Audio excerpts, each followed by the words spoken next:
Hello everyone. We are looking at phase 7, chapter vectors, exercise 2, and we are at the question 10 right now. Question number 10.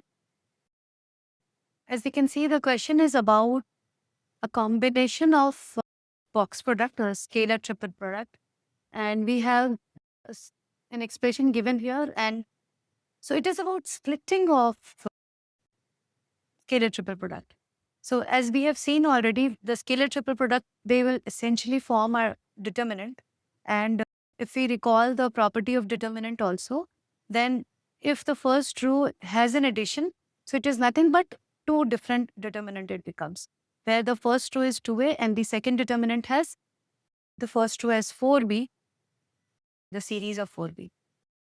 The same property is applied here and the scalar triple product is split along this addition. So we can just simply write this as 2a, then CD, one box, plus 4 into BCD as another box. I'm sorry. 4BCD as another box product.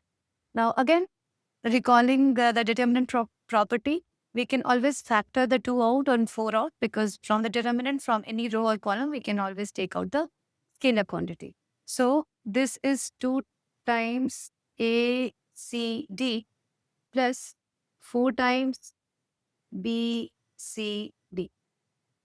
So our LHS becomes this, and equating with RHS given to us is